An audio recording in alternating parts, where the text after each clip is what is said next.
So hello and welcome guys, this is Manish and you watching my study दोस्त YouTube channel. कैसे हैं आप सब लोग? आई होप आप सब लोग ठीक होंगे। सो फ्रेंड्स, आज के इस वीडियो में हम सॉल्यूशन वीडियो है ये, और इसमें हम रागा का मॉक टेस्ट सीरीज जो चल रहा है उसका पार्ट 8 यानी कि 8 नंबर टेस्ट का सॉल्यूशन यहाँ पे करने वाले हैं। इससे पहले आप लोगों ने इसको अटेम्प्ट किया होगा, होपफुली आपका स्कोर अच्छा रहा होगा। देखिए, बहुत अच्छा रिस्पॉन्स तो अभी तक नहीं मिला है, मतलब बहुत ज़्यादा लोग टेस्ट को अटेम्प्ट नहीं कर रहे, लेकिन जितने भी लोग कर रहे हैं जनरली जो उनका फीडबैक है उसी वजह से जो है शायद ये टेस्ट में आगे बना पा रहा हूँ। ठीक है, तो आप सब लोग जो है जितने भी टेस्ट को अटेम्प्ट कर रहे हैं उन सभी से रिक्वेस्ट है कि इसको ज़्यादा से ज़्यादा एक बार ज़रूर शेयर कीजिए, क्योंकि अगर आप ज़्यादा से ज़्यादा शेयर करेंगे, ज़्यादा लोग अटेम्प्ट करेंगे तो मेरे लिए भी थोड़ा आसान होगा आगे के वीडियोज़ को बनाना।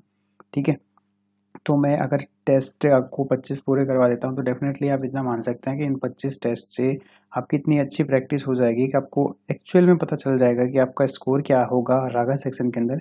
पिछली बार आपने देखा था कि रागा जो है अच्छा खासा लेवल का था, तो बिल्कुल ईजी भी नहीं था, मतलब मॉडरेट से हार्ड लेवल तक का था, और मैं आपको डरा नहीं रहा हूँ।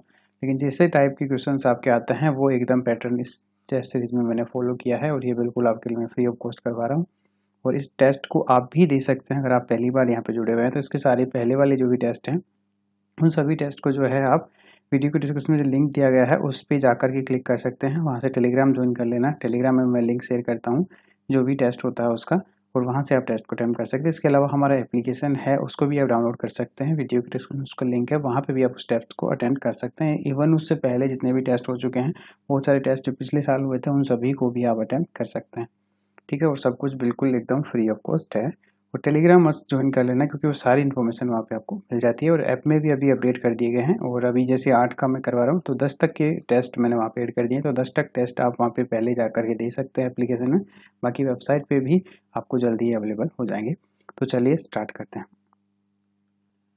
तो फ्रेंड्स, सबसे पहला क्वेश्चन आपकी स्क्रीन पे है, और जो कि सीरीज से है, इसमें आपको नेक्स्ट वैल्यू फाइंड करना होता है, और ये आप आसानी से कर सकते हैं।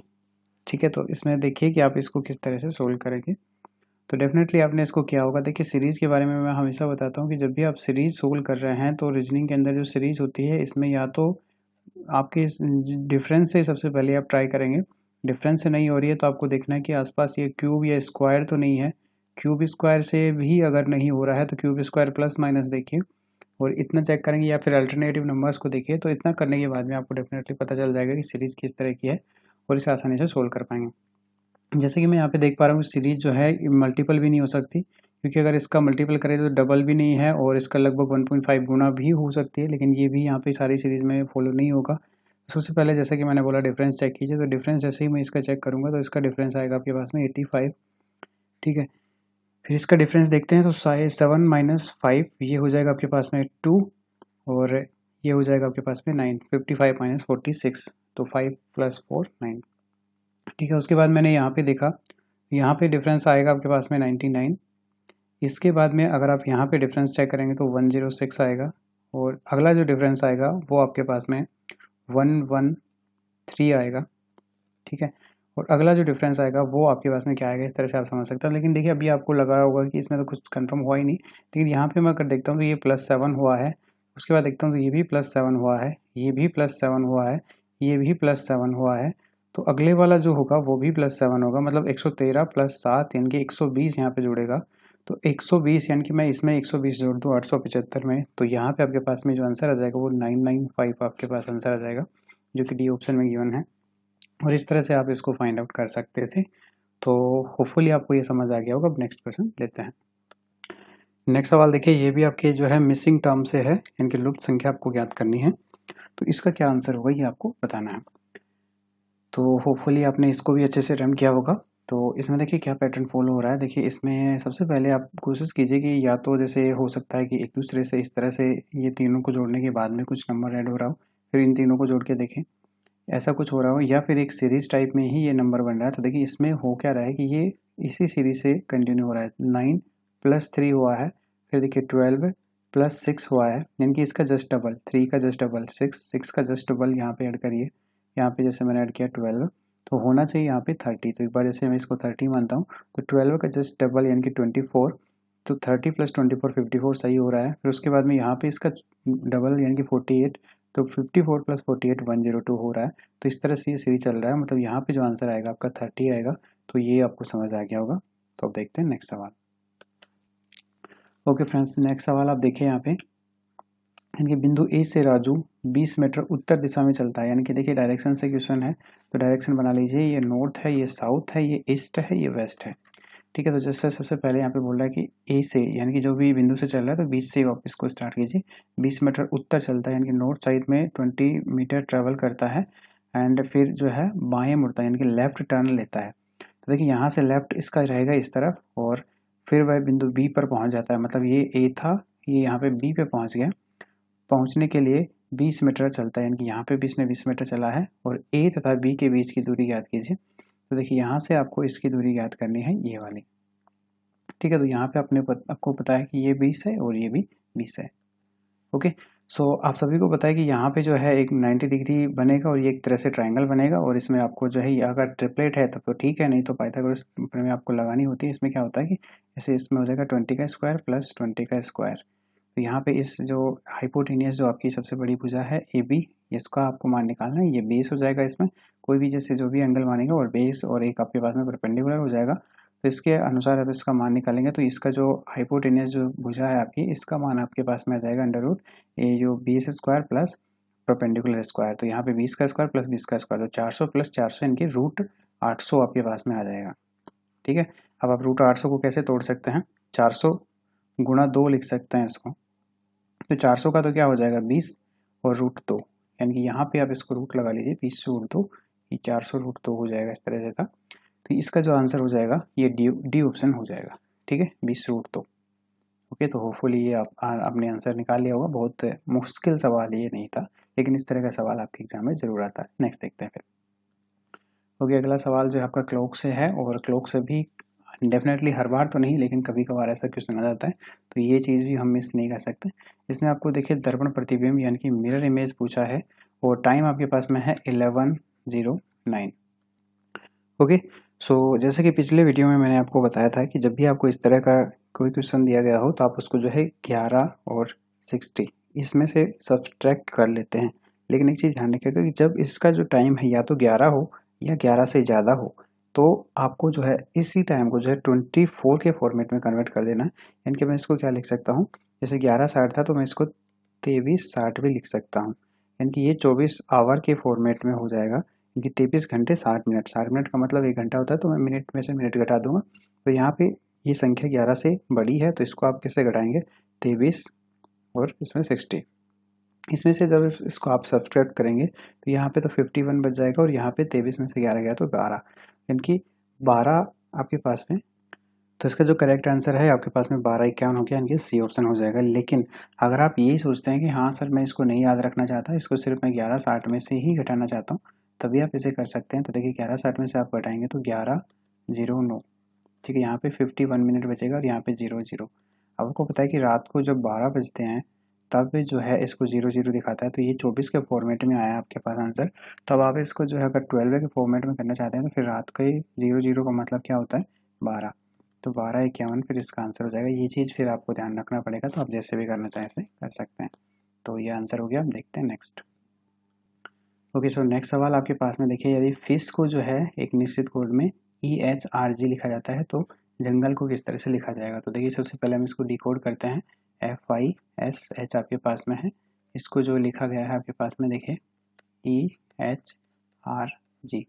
तो जैसा कि मैं यहाँ पे देख पा रहा हूँ कि F से E हुआ है, मतलब यहाँ पे देखिए -1 हुआ है, I से H हुआ है, यहाँ पे भी -1, S से R हुआ है, तो R से S होता है तो -1, H से G, तो यहाँ पे भी -1 होगा, सब में -1 हुआ है, तो J से -1। देखिए I हो जाएगा यहाँ पे 10 है, 10 में से -1 करेंगे तो 9। यहाँ पे कोड आप सबको पता होना चाहिए, ये 10 होता है, ये 21 होता है, ये 14 होता है, ये 7 होता है, ये 12 होता है, और ये 5 होता है। सब में से -1 कर लीजिए, 9 पे कितना हो जाएगा I। फिर उसके बाद देखिए 21 - 20, 20 पे क्या होता है T, यानी ये IT देखिए 2 में है और इन 2 में नहीं है, तो ये एलिमिनेट हो गए हैं। ठीक है, फिर उसके बाद में देखिए N है, चौथा 13, 13 पे क्या आ जाएगा M। IT N आ रहा है, तो ये भी गलत हो गया, मतलब A इसका सही आंसर हो जाएगा। जहाँ पे आपको एलिमिनेट करने पे सारा आंसर मिल जाए, बस उतना ही देखना, आगे देखने की जरूरत नहीं है आपको। बाकी पूरा कंफर्म करने के लिए भी आप चेक कर सकते हैं। ये इसका जो आंसर हो जाएगा। तो देखते हैं नेक्स्ट सवाल। ओके, सो रैंकिंग से एक सवाल है। देखिए राजू जो है सब ऊपर से 10वां स्थान है, यानी कि ऊपर से इसका 10th प्लेस है किसका, राजू का। ठीक है, तथा रवि सबसे नीचे से 21वां है, यानी कि लास्ट से 21 है। कौन, रवि। यदि इन दोनों के बीच में 3 छात्र हैं, अब इनके बीच में 1 2 3 छात्र मैंने बिठा दिए, तो कक्षा में कुल कितने छात्र हैं। अब देखिए राजू का जो है ऊपर से 10th प्लेस है और इसका जो है यहाँ पे 21 है नीचे से। अब टोटल आपसे पूछा है, तो ऐसे केस में आपको सिर्फ कुछ नहीं करना है, सीधा सीधा इनको जोड़ देना है। यानी कि देखिए क्योंकि लास्ट से यहाँ पर ये इसका 10 है, ये एक अलग पार्ट हो गया आपका। इनके बीच में 3 है, मतलब 10 + 3, और ये नीचे से 21वां है, तो ये अलग पर्सन है। अगर सेम पर्सन का देता ना, ये तो है रवि का और ये है राजू का। अगर ये अलग पर्सन का ना देके सेम पर्सन का देता तब हम इन दोनों का प्लेस को एक मान के एक माइनस करते थे, लेकिन अगर अलग अलग व्यक्ति हैं तो यहाँ पे इनका पोजीशन को है बिल्कुल भी छेड़छाड़ नहीं करना, आपको सीधा इनको जोड़ देना है। 10 + 3 + 21, तो 21 10 31 + 3 34, आंसर हो जाएगा ए ऑप्शन। नेक्स्ट देखते हैं। ओके, सो नेक्स्ट सवाल आप देखिए यहाँ पे, ये आपको वेन डायग्राम से है, इनमें से कौन सा आरेख जो है इसको सुटेबल है। रिलेशनशिप बताना आपको सन मून एंड स्टार के बीच में, तो ये चीज़ आपको पता होनी चाहिए। थोड़ा सा अगर बेसिक नॉलेज अगर आप रखते हैं सौर मंडल के बारे में, ठीक है, तो यहाँ पे आपको पता है कि एक जो सूर्य है वो भी एक तारा है। ठीक है, तो सबसे पहले मैं बनाता हूँ, ये आपके पास में क्या हो गया, ये मैं बना लेता हूँ आपके पास में स्टार। और स्टार, सन भी एक स्टार है, तो इसी के अंदर आ जाएगा ये, तो ये आपके पास में क्या हो गया, सन। ठीक है, लेकिन अभी एक चीज़ ध्यान रखिएगा कि मून एक स्टार नहीं है। ठीक है, ये चीज़ ध्यान रखिएगा, मून क्या है आपके पास में, एक उपग्रह है। ठीक है, तो ये चीज़ जो है आपके पास में ध्यान होना चाहिए, तभी इसको आप कर पाएंगे, नहीं तो आप क्या करेंगे, फर्स्ट ऑप्शन को भी क्लिक कर देंगे। और ऐसा ऑप्शन होता भी है, आपको लगेगा कि सूर्य चंद्रमा दोनों ही ये भी तारे ही हैं, तारे नहीं है, ये ध्यान रखिएगा। इस तरह से इसका आंसर डी ऑप्शन हो जाएगा, ये इससे अलग बनाना है, ये आपके पास में क्या हो जाएगा, मून।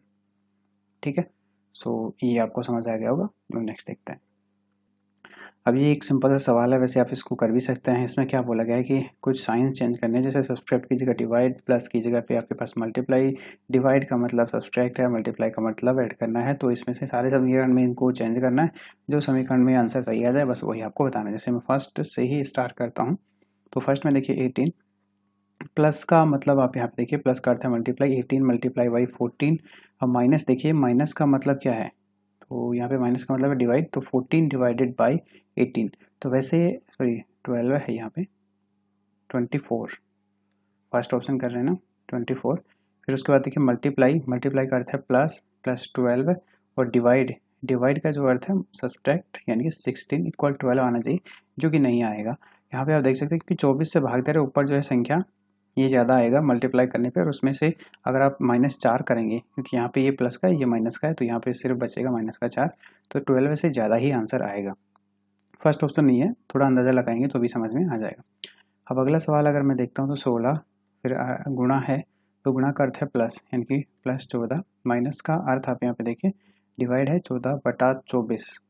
वैसे कि जितना भी ध्यान रखिए कि अगर इक्वेशन इस तरह का बन रहा है तो इसमें ये संख्या कटनी चाहिए। अगर ये से नहीं कट रहा मतलब ये भी इससे सोल्व नहीं होने वाला है, ये भी गलत है, ये भी गलत है। ये एक अंदाज़ा है जो आपको थोड़ा सा समझना चाहिए, ताकि इस ऑप्शन को आप चेक भी करें तो थोड़ा बाद में चेक करें। ये अभी सही नहीं लग रहा है मेरे को जहाँ तक है, क्योंकि ये संख्या यहाँ पे अगर बटा में आ रही है तो ये कटनी चाहिए पूरी तरीके से। बाकी हाँ, ये हो सकता है कि जैसे ये आपके पास में 18 है, ये इसके मल्टीप्लाई में आ रहा है तो ये से कटेगा। लेकिन जैसे देखते हैं डिवाइड का मतलब क्या है आपके पास में, डिवाइड का मतलब है माइनस, तो नहीं माइनस नहीं, अगर मल्टीप्लाई होता तब ये हो सकता था। तो ये मैंने थोड़ा सा समझदारी की वाली बात बताई आपको, जो ध्यान रखना चाहिए आपको। अब देखिए अगला मैं सोल्व करता हूँ तो 24, अब माइनस देखिए, माइनस का अर्थ है डिवाइड, तो 24 / 12, देखिए ये आंसर होगा। मैं 100% तो नहीं करा, लेकिन ये पूरी तरह से कट रहा है, मतलब ये आंसर होने के चांसेस ज़्यादा है। उसके बाद देखिए प्लस, प्लस का मतलब है मल्टीप्लाई, और 12, और डिवाइड, डिवाइड का मतलब क्या है, डिवाइड का अर्थ है माइनस, 12 - 16, और मल्टीप्लाई, मल्टीप्लाई का मतलब है प्लस, तो +8 = 26 आना चाहिए। अब इसको सोल्व करते हैं। देखिए ये 12 से तो 12 सीधा काट दीजिए, और यहाँ पे देखिए 24, 24, अब ये देखिए प्लस का 8 है, माइनस का 8 है, यानी कि माइनस का 8, तो ये 8 नहीं है, सॉरी ये 18 है यहाँ पे देखिए, तभी भी गलती हो जाता है आपसे, तो फिर आंसर नहीं मिलता तो हम पूरा कन्फ्यूज हो जाते हैं। देखिए 12 से 12 कट गया, यहाँ पे देखिए यहाँ पे क्या बचेगा, प्लस का 2 बचेगा, क्योंकि माइनस का 16 है प्लस का 18, तो यहाँ पे टोटल इन दोनों का परिणाम आएगा प्लस, तो यहाँ पे बचा है 24, तो 24 प्लस 2 यहाँ पे 26। देखिए इधर भी 26 है, इधर भी 26 है, मतलब ये सेटिस्फाई हो गया, मतलब थर्ड ऑप्शन इसका करेक्ट आंसर है। तो ये मैंने थोड़ा कॉमन सेंस वाली बात आपको बताई, ये चीज़ ध्यान रखना है कि पूरी तरीके से वो संख्या कटेगी उसके ऊपर वो आना चाहिए, नहीं तो उस ऑप्शन को आप चेक करें लेकिन बाद में चेक करें, उसमें थोड़ा टाइम खराब ना करें। अब देखते हैं नेक्स्ट सवाल। ओके, सो नेक्स्ट सवाल अभी आपके पास में है, फाइंड द वैल्यू ऑफ। देखिए यहाँ पे एनालॉजिक टाइप का क्वेश्चन है, इसमें क्या बोला गया है, देखिए पेंट्री इसका मतलब स्टोर है, और आपके पास में स्केलरी का मतलब क्या होगा। देखिए भंडार इसका मतलब संग्रह होता है, इनकी दोनों जो है सिमिलर वर्ड है। अब बर्तन मांजने की जो जगह होती है अब उसको क्या बोला जाता है। ओके, सो ये आपको समझ में आएगा। देखिए ये चीज़ मैं आपको क्या कह रहा था कि सिमिलर वर्ड है, जैसे पेंट्री है, इनकी भंडार और संग्रह, तो दोनों एक ही जैसे वर्ड हैं, आप ये कह सकते हैं कि ये सिनोनियम है एक दूसरे के, ठीक है। तो अब आप देखिए स्केलरी, स्केलरी का मतलब होता है बर्तन, ठीक है। वैसे तो ये आपके पास में दिया गया हिंदी वर्ड थोड़ा सा डिफरेंट है, इसमें समझने में आपको घटना ही होगा। बर्तन मांजने की जगह नहीं, स्केलरी मतलब बर्तन ही आप बोल सकते हैं। अब इसका मतलब जो है आपके पास में, ये मांजने की जगह बांधते हैं, तो इसका मतलब जो सही आंसर होगा धोना, वॉश। रसोई मत लगा देना, हम रसोई में बर्तन मांजते हैं, लेकिन रसोई का काम खाना बनाने का है, बर्तन मांजने का नहीं, ये चीज़ ध्यान रखिएगा, ठीक है। तो वो वॉश यहाँ देना नहीं, धोना हो जाएगा, ठीक है। तो ये इसको जो है आंसर हो जाएगा डी, वॉश। नेक्स्ट देखते हैं। हाँ, अगर कुक होता तब हम किचन कर सकते थे। ओके, ओड एंड आउट का क्वेश्चन है, इसमें आपको डिफरेंट बताना है, 3 सेम है और एक अलग है। तो देखिए रूम है, उसके बाद देखिए चैम्बर, यानी कि कोई भी कक्ष आप बोल सकते हैं या कचहरी बोल सकते हैं। उसके बाद देखिए वरांदा, ठीक है, वरांदा और कैबिन, ठीक है। तो इनमें से डिफरेंट क्या है। ओके गाइस, सो होपफुली आपको ये इजीली पता चल गया होगा, इसमें जो सही आंसर हो जाएगा वरांदा। अब देखिए वरांदा क्या होता है, ये खुली स्पेस है, और ये जो है एक पर्टिकुलरली जैसे ऐसा स्पेस नहीं है जहाँ पे एक कमरे टाइप में, जैसे कि जो आप ये समझिए कि कमरा होता है, ये चारों तरफ से घिरा हुआ होता है, बंद होता है, लेकिन बरामदा जो है आपके, ये इसमें दीवार से नहीं होती, ये खुला होल टाइप यहाँ पे से बोल सकते हैं। कैबिन होता है, कैबिन में भी जो है ये सारी चीज़ें चारों तरफ से ये सराउंडेड होता है। उसके अलावा चैम्बर भी आप बोल सकते हैं, जैसे कचहरी या कक्ष, ये दोनों एक दूसरे के सिमिलर ही है। और कैबिन भी आप बोल सकते हैं, जैसे आपने सुना होगा कि कोई भी जैसे ऑफिस होता है उसके कैबिन में, कैबिन का मतलब है उस पर्टिकुलर पर्सन का रूम जहाँ पे वो बैठता है, ठीक है। तो ये आपका आंसर हो जाएगा, इसका जो है सही आंसर वरामदा हो जाएगा, जो कि एक खुला स्पेस वाला जगह, होल भी आप इसे बोल सकते हैं। नेक्स्ट देखते हैं। ओके, सो अगला सवाल जो है आपका ब्लड रिलेशन से है। ब्लड रिलेशंस जो आपको मैं हमेशा बोलता हूँ कि इसमें घबराने की जरूरत नहीं है, फैमिली चार्ट बनाना सीखिए। देखिए एक फोटो की ओर इशारा करते हुए एक औरत कहती है, अब जैसे ये औरत है मेरे पास, ये अननोन है, इसको आप ऐसे बना लीजिए कि वह आदमी मेरी सास। अब जैसे इस जो अननोन पर्सन है इसकी सास, अब इसकी सास बनाएंगे तो ये ऊपर वाला होगा, इसकी जनरेशन का ध्यान रखिएगा, सास इससे ऊपर की जनरेशन नहीं। अब कोई आदमी है जिसकी तरफ ये इशारा करिए, वो क्या करिए कि इसकी मेरी सास के इकलौते पुत्र, अभी हिंदी वर्ड है थोड़ा इसको चेंज कर लीजिए, पुत्र है ये, इकलौते पुत्र। देखिए सास है, तो सास का इकलौता पुत्र होगा, मतलब कि इसका डेफिनेटली है हस्बैंड होगा, ठीक है। तो या आप इसको या इसका बेटा बोल दीजिए या इसका हस्बैंड बोल दीजिए, लेकिन इसका जनरेशन इसी के साथ में होगा, ठीक है। पुत्र की पुत्री का इकलौता पुत्र है, ठीक है। अब जैसे यहाँ पे देखिए पुत्र, अब इसकी पुत्र यानी कि इसकी बेटी होगी, ये कोई इसका डॉटर होगा, ठीक है, डॉटर। फिर इसका भी कोई सन है, ये सन है, ये भी इकलौता है, ठीक है। बेटी पुत्री का पुत्र, वो भी इकलौता है, आदमी का औरत से संबंध क्या है। ये देखिए डेफिनेटली आपको ये समझ आ रहा होगा कि ये जो है इसकी भी बेटी होगी, ये इसकी माँ है, ठीक है, ये इसकी माँ है किसकी, इस लड़की की, और ये इसका जो है बेटा है, मतलब ये इसकी डेफिनेटली नानी हो गई, ठीक है। लेकिन पूछा क्या है, आदमी का औरत से संबंध, तो आदमी क्या है इस औरत का, तो ये आपके पास में क्या हो जाएगा, ये आदमी इसका जो है, ये आप कह सकते हैं कि ये व्यक्ति जो होगा वो इस औरत का नाती होगा, या आप इसका दोहित्र भी बोलते हैं इसे, ठीक है। लड़का है तो दोहित्र, लड़की होती है तो दोहित्री, ठीक है। तो इसे ग्रैंड सन भी आप बोल सकते हैं, लेकिन ऐसा कोई ऑप्शन नहीं है, तो ये सारे ऑप्शन ही गलत हो जाएंगे। एक बार हम इसको फिर से चेक करना चाहें तो ये भी हम कर सकते हैं, ताकि इसमें ये ना लगे कि हाँ ऑप्शंस गलत हैं। तो ये ऑप्शन देखिए मेरे को डेफिनेटली लग रहा है कि ये गलत है। देखिए कोई भी फोटो की तरफ इशारा करने वाली ये औरत है, ठीक है। करते हुए औरत ने कहा कि वह आदमी, यानी कि कोई आदमी जो अभी हमें पता नहीं, जैसे से बात ही इसकी कर रही है, मेरी सास। अब जैसे इस औरत है, औरत की सास होगी, सास का इकलौता पुत्र जो कि इसका हस्बैंड होगा, ठीक है, उस पुत्र की पुत्री है, तो पुत्री जैसे ये डॉटर मैंने मान लिया।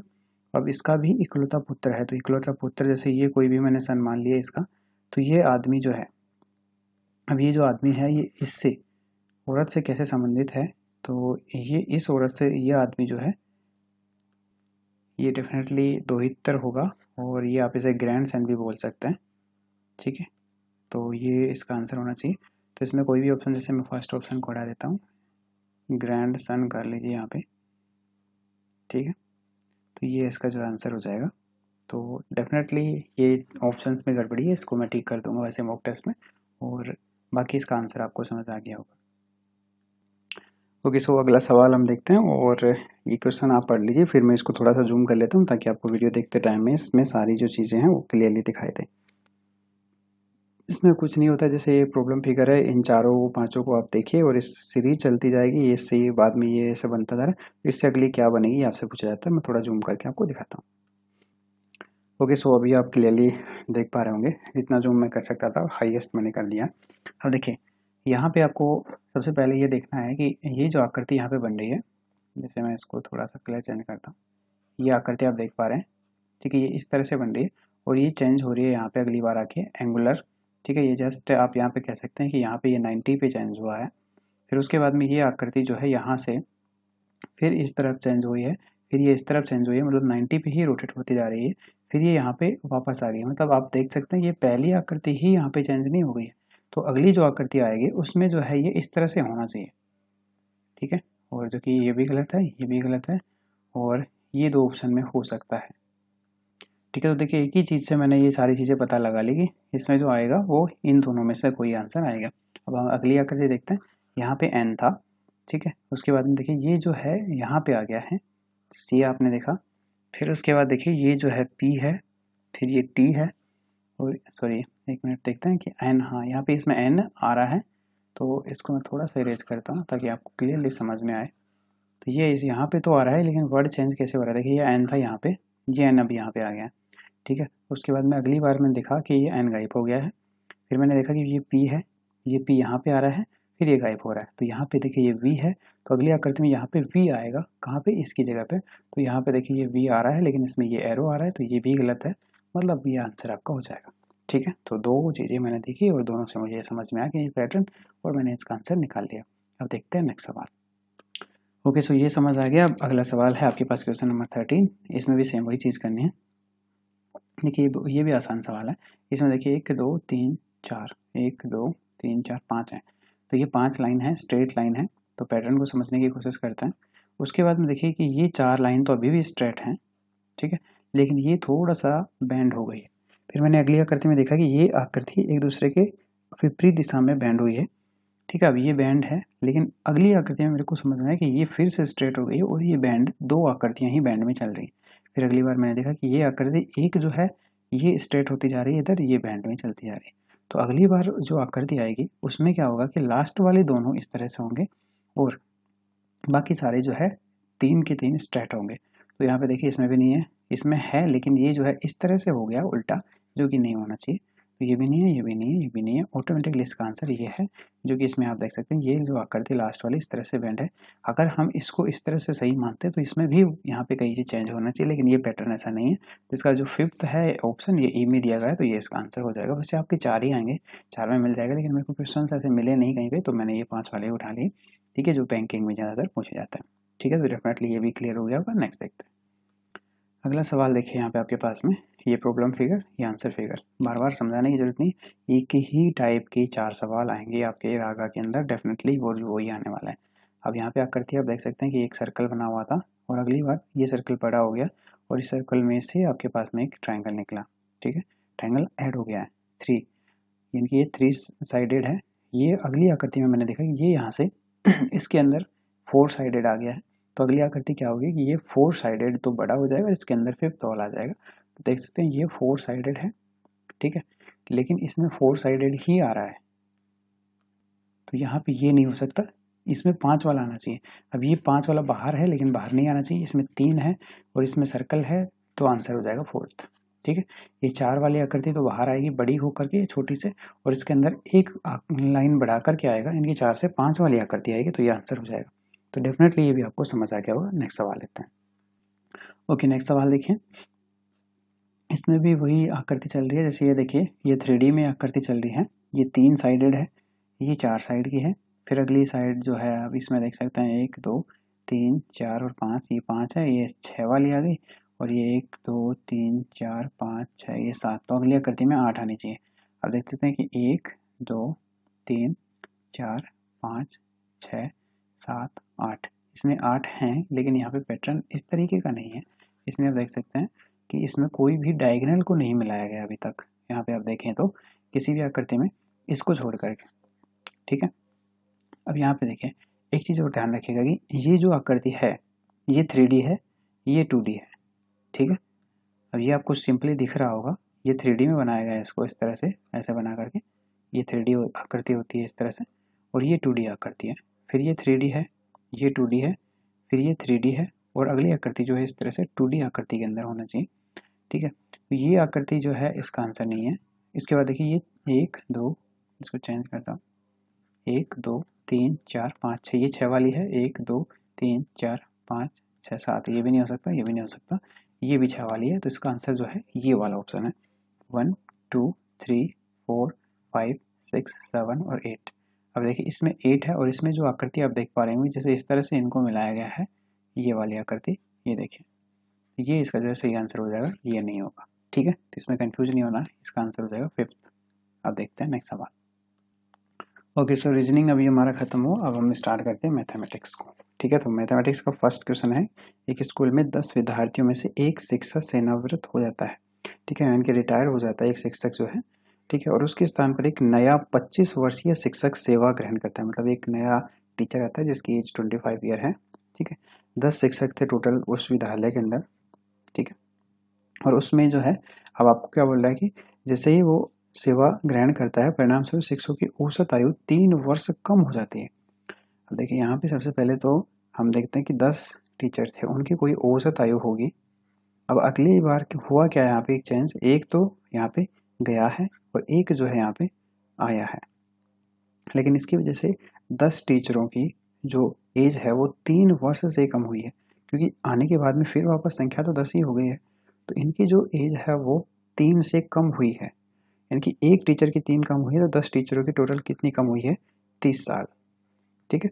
तो जो शिक्षक सेवानिवृत्त हुआ है उसकी आयु आपसे पूछी है, ठीक है, 30 साल। तो ये जो है इसका इफेक्ट पड़ा है, और वो जो नया टीचर आया था उसकी एज कितनी है, 25।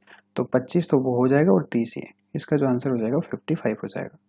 तो ये इसका सही जवाब है। जो टीचर रिटायर होकर गया था उसकी एज 25 थी, क्योंकि देखो 25 जो अभी नया टीचर है, ये 25 साल तो उसने मेंटेन कर लिया, लेकिन जो टोटल इफेक्ट पड़ा है वो कितने वर्ष का पड़ा है, वो 30 साल का पड़ा है 10 टीचरों की एज पे, जिससे कि उनकी एवरेज 3 से कम हो गई, ठीक है। तो ये समझ आ गया होगा। नेक्स्ट देखते हैं। अगला सवाल है, निम्न में से कौन सा वह संख्या नहीं हो सकती, ठीक है। तो दो संख्याओं का जो HCF है 8 है, यानी कोई भी दो संख्या है, ये इनका HCF हाईएस्ट कॉमन फैक्टर ये कितना है, 8 है। तो अब इनमें से कौन सी वह संख्या नहीं हो सकती, ठीक है। अब जो आप ये देखिए कि 8 इसका HCF किसका नहीं हो सकता, तो ये हो सकता है और नहीं हो सकता, इन दो चीज़ों में आप कंफ्यूज मत होइएगा। नहीं हो सकता मतलब 3 का होगा, 1 का नहीं होगा, ठीक है। देखिए, 24 का HCF होता है, 8 3 24 होता है, 8 6 48 होता है, ठीक है, 8 7 56 होता है, लेकिन यहाँ पे 60 में जो है इसका भाग नहीं जाता है, ठीक है। अगर 60 को 8 से डिवाइड करेंगे तो यहाँ पे जो है आपके पास में 30/4 आ जाएगा, और 15/2 आ जाएगा, जो कि कम्प्लीटली डिवाइड नहीं हो रहा है। तो ये आंसर इसका जो है सही हो जाएगा। जो नहीं है इसका HCF वो संख्या 60 नहीं हो सकती। नेक्स्ट देखिए फिर अगला सवाल है आपके पास में कि 1 घंटा 45 मिनट एक दिन का कितना प्रतिशत है।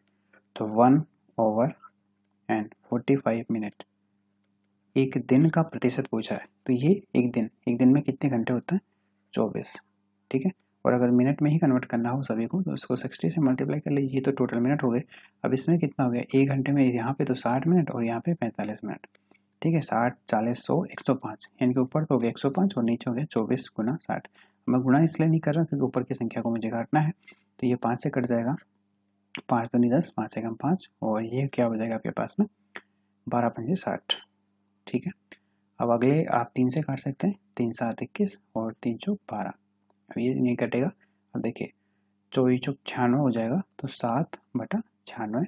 अब इसमें आप डिवाइड कर लीजिए, तो 0 पॉइंट यहाँ पे 0 लगाएंगे तब भी यहाँ पे। तो सबसे पहले अभी आपने देखा कि यहाँ पे भी ये पूरी तरह से डिवाइड नहीं हो रहा, तो फिर एक बार आप इसको एक और 0 लगा दिए, अब ये 700 हो जाएगा। ठीक है, अब इसमें आप भाग देंगे तो 700 में जो है कितनी बार भाग जाएगा इसका, ये लगभग 7 बार आ जाएगा, क्योंकि अगर 100 होता तब भी ये 700 पूरी बार चला जाता, तो लगभग 7 बार तो इसमें ये चला जाएगा। ठीक है, तो यहाँ पे आएगा 7। ठीक है, तो अब यहाँ पे आप देखेंगे कि ये संख्या 7 से स्टार्ट हो रही है, ये संख्या 7 से स्टार्ट हो रही है, ये दोनों नहीं हो सकते। अब उसके बाद में देखिए 7 और 2 कॉमन है यहाँ पे, तो यहाँ पे सबसे पहले मैं इसको गुणा कर लेता हूँ, तो ये कितना हो जाएगा, 7×42 और 7×9 63 और 4×67, तो 672 ये आपके पास में हो गया है। तो यहाँ पे आपके पास में देखिए 28 बच गया है, तो 280 और इसमें 2 बार चला जाएगा। ठीक है, तो 672, फिर उसके बाद में 28 बचा, 28 के अंदर 280 हो जाएगा, 280 में 2 बार इसको चला जाएगा, तो ये कितना हो जाएगा 192, और 280 में से 192 घटाएंगे तो यहाँ पे आएगा 88, फिर 0 लगेगा, तो यहाँ पे जो भाग जाएगा इसका 96 का, तो 8, देखिए 700 में 7 बार आ रहा था, तो यहाँ पे जो है ये 8 बार तो पूरा चला जाएगा, उसमें 9 बार पूरा चला जाएगा, तो यहाँ पे 729 आपके पास आएगा, जो कि देखिए 721 है, तो ये भी नहीं हो सकता, इसका आंसर 1 ये हो जाएगा। अब आप थोड़ा सा कंफ्यूज हो रहे होंगे ये इसमें पॉइंट में आंसर क्यों आ रहा था, देखिए परसेंटेज में पूछा है तो इसको 100 से मल्टीप्लाई भी करना होगा आपको। जैसे आप इसे 100 से मल्टीप्लाई करेंगे, एक से पॉइंट हट जाएगा, एक से 0 हट जाएगा, और यहाँ पे आपके पास में कितना आ जाएगा, ये पॉइंट 2 अक्षर छोड़ के इस तरफ लग जाएगा, 7.291 इसका जो आंसर हो जाएगा। ठीक है, तो डेफिनेटली आप कर लिए होंगे। अब नेक्स्ट देखते हैं। ओके, अगला सवाल है 12 कलमों, यानी कि आपके पास में पेन है 12 है, ठीक है, उनका लागत मूल्य यानी कि कॉस्ट प्राइस बराबर है 8 कलमों, यानी कि 8 के विक्रय मूल्य यानी कि सेलिंग प्राइस के बराबर है। तो प्रॉफिट परसेंटेज पूछा है, तो सिंपल सा सवाल है, इसमें केस में क्या होगा, सीपी तो 8 हो जाएगा, एसपी 12 हो जाएगा। तो देखिए 8 से 12 हो रहा है, यानी कि कितने का प्रॉफिट हो रहा है, 4 का, कितने पे, 8 पे इंटू 100, 1/2, 1/2 का मतलब आप सभी को पता है 50% होता है, आंसर हो जाएगा ये ऑप्शन। नेक्स्ट देखते हैं। नेक्स्ट सवाल देखिए कि हर्षा की आयु 40 वर्ष है और ऋतु की आयु 60 वर्ष है। हर्षा, ऋतु 40, 30, 60 है। ठीक है, तो कितने वर्ष पहले उनकी आयु का अनुपात 3:5 रहा होगा। ठीक है, पहले पूछा है आपसे, तो वर्तमान ये प्रेजेंट है, तो प्रेजेंट रेशियो अगर मैं निकालना चाहूँ तो देखिए ये कितना हो जाएगा, 2:3।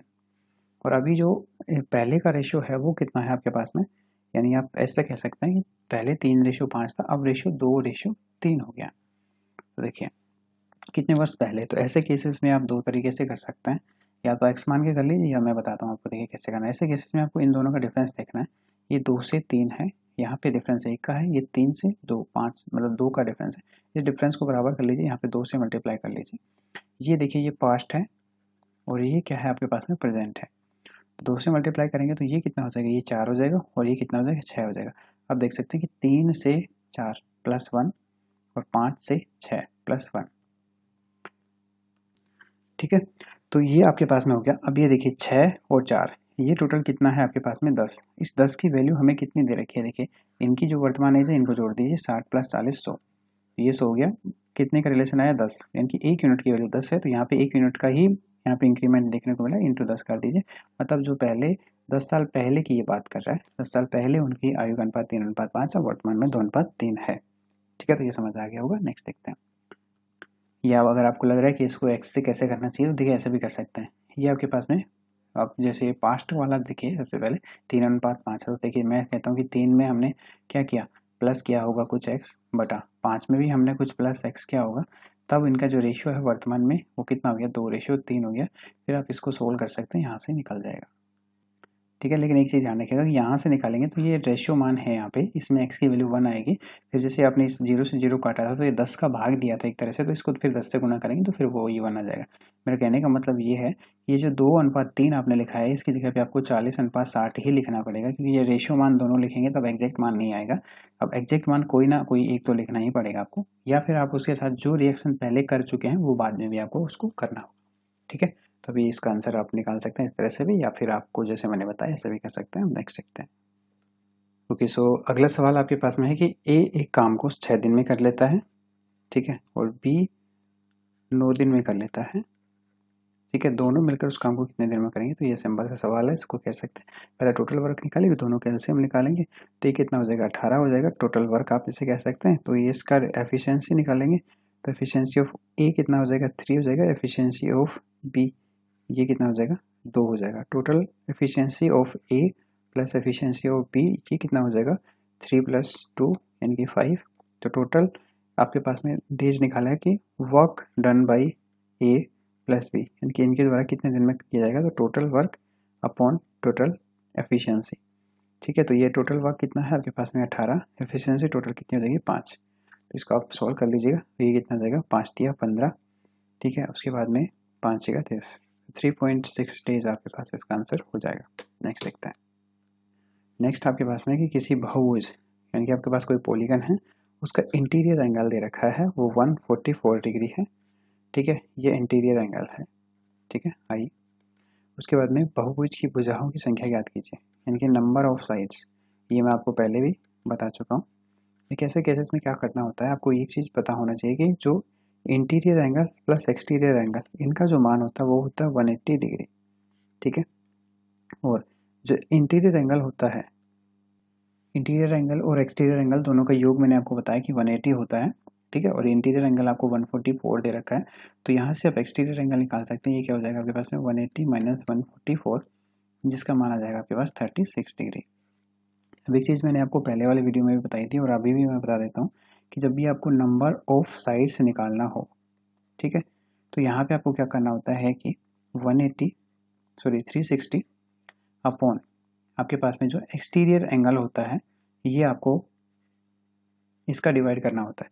यानी कि इसमें क्या होता है कि कोई भी आप बहुभुज ले लीजिए, उन सभी का जो है एक्सटीरियर एंगल जो होगा आपके पास में उनका टोटल 360 डिग्री होता है। तो अगर मुझे टोटल पता है कि इसका एक्सटीरियर एंगल कितना है वो 360 होता है और एक एक्सटीरियर एंगल मुझे पता चल जाए, तो यहाँ पे मैं एक भुजा के मतलब आप कह सकते हैं एक भुजा से मुझे कितना मिलेगा 360, तो टोटल भुजा मुझे निकल सकती है। तो 360/36 यानी कि 10, ठीक है। इसका आंसर हो जाएगा 10। इस बहुभुज की भुजाएं कितनी हैं 10 हैं, तो इस तरह से आप निकाल सकते हैं। तो मेनली जब भी साइड्स हो तो एक्सटीरियर एंगल आपको निकालना होता है, ठीक है। पहले वाला क्वेश्चन था कि interior angle plus exterior angle दिया हुआ था और इस तरह से कुछ क्वेश्चन था तो वो आपको निकालना था वहाँ पे भी साइड्स, लेकिन यहाँ पे इस तरह से आप इस क्वेश्चन को आसानी से सोल्व कर पाएंगे होंगे। अब नेक्स्ट सवाल लेते हैं। ओके, सो नेक्स्ट सवाल आपका CISI से है। किसी राशि पर 5% वार्षिक ब्याज की दर से 3 वर्षों में और 4 वर्षों में प्राप्त साधारण ब्याज में 42 रुपये का अंतर है, तो वह राशि बताइए, ठीक है। तो सबसे पहले तो आपको पता है कि रेट आपके पास में 5% दिया गया है, ठीक है। और ब्याज जो है ये सिंपल इंटरेस्ट है, तो यहाँ पे कोई दिक्कत वाली बात नहीं है। तो 3 साल का ब्याज मुझे अगर निकालना है और 4 साल का ब्याज मुझे निकालना है तो 3 साल की रेट निकाल लेता हूँ। तो 1 साल की देखिए रेट हमेशा यहाँ पे सेम रहती है, रेट चेंज नहीं होगा, कंपाउंड इंटरेस्ट में ही चेंज होती रहती है पर ईयर, ठीक है।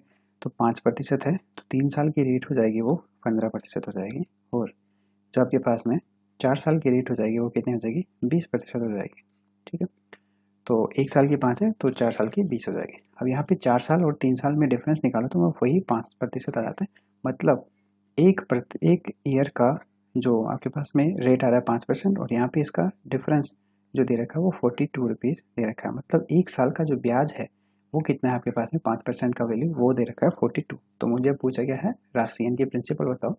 प्रिंसिपल कैसे निकलेगा, देखिए SI का मान कितना है 42, इधर मुझे प्रिंसिपल निकालना है, रेट है 5%, टाइम 1 साल का है और अपॉन 100, तो ये कितना हो जाएगा देखिए, इसको आप काट लीजिए या तो आप इसको 5 काटेंगे तो यहाँ कितना हो जाएगा 20 पंजे 100।